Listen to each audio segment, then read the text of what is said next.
Hello everyone, myself Alisha Chaudhary. I am pursuing my plus 3 in the Commerce Lab. Firstly, I would like to thank Durga sir for giving me a wonderful opportunity.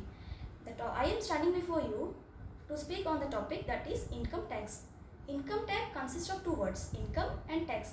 The simple meaning of income is earnings. Income is money that an individual or business receives through exchange of goods and services. Secondly, what is tax? Tax is a compulsory financial charge levied by the government for maintaining the public expenditures. The word tax was invented by James Wilson on 24 July 1860. Article 265 says that no one can collect the tax without the approach of law. Article 246 Schedule 7 divides that there are three types of least. First one is least 1, second one is least 2, and the third one is least 3. Least 1, it is the central least, law made and admin by the central government. Least 2, it is the state least, law made and admin by the state government.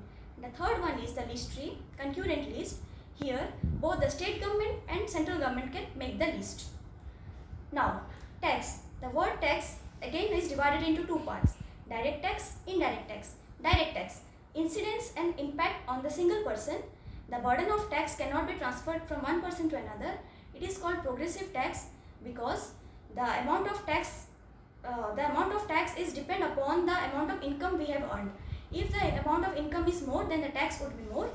If the income is less, then the tax would be less. Lastly, it doesn't affect on the cost of a product. Under direct tax, income tax comes under direct tax. Indirect tax, incidence and impact on different persons. The burden of tax can be transferred from one person to another. It is called regressive tax because in this the amount of tax will remain constant or may decrease. It will never increase. Lastly, in indirect tax, it directly affects the cost of a product. Now, sources and components of income tax. There are totally 5 components of income tax. First one is Income Tax Act 1961. Second one is Income Tax Rules 1962. Third one is Annual Finance Act. Fourth one is Notification and Circulars, and the fifth one is Case Law. Under case law, any problem regarding the tax or the amount of tax to be paid or the percentage of tax, any problem regarding the tax can be solved in the case law. Under notification and circulars, it is the doubt clarification sector of the income tax. Any doubt regarding the tax can be clarified in notification and circulars.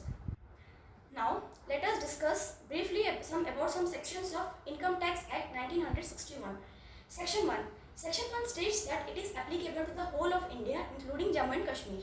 It came into force from 1st April 1962. It consists of 21 chapters, 498 sections and 14 schedules. Let us discuss something about Section 2. Section 2 subsection 7 has briefly discussed about SSC and the types of SSC.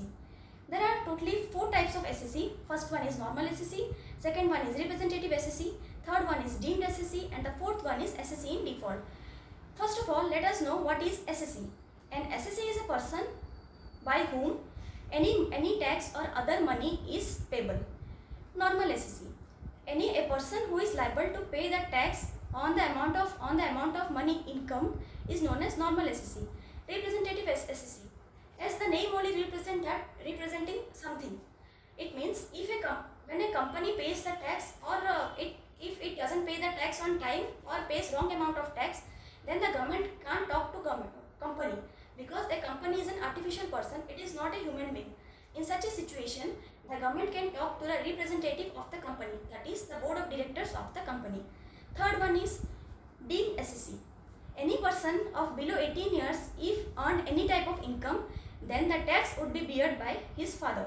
For example, if Mr. A has participated in the competition and won the competition, he won rupees 5 lakhs from that competition and he is of 17 years old. In such a situation, Mr. A's father is liable to pay the tax. The last one is default in SSC. Any person whoever may not pay the tax on or before the due date is known as SSC in default.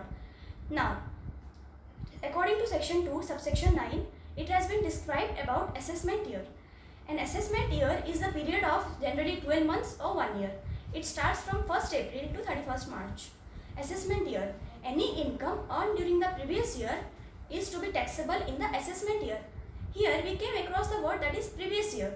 In Income Tax Act 1961, in section 3, it has been briefly described about the what is previous year. Previous year is nothing but the year in which we have earned an income. I repeat, previous year is the year in which we have earned an income. The income that we have earned in the previous year would be taxable in the assessment year. For example, if I have earned 1 lakh rupees between 1st April 2019 to 31st of March 2020, this is my previous year. As I have earned my tax in this year, I will pay the tax in next year, that is between 1st April 2020 to 31st of March 2021. This is my assessment year as I am paying the tax in this year. Now, there are some exceptions in this section.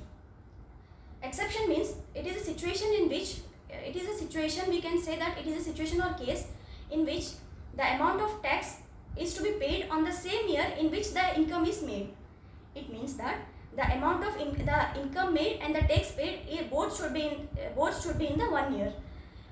In 172, non-resident shipping business, 174, person living India, 175, person transferring the assets in order to avoid tax.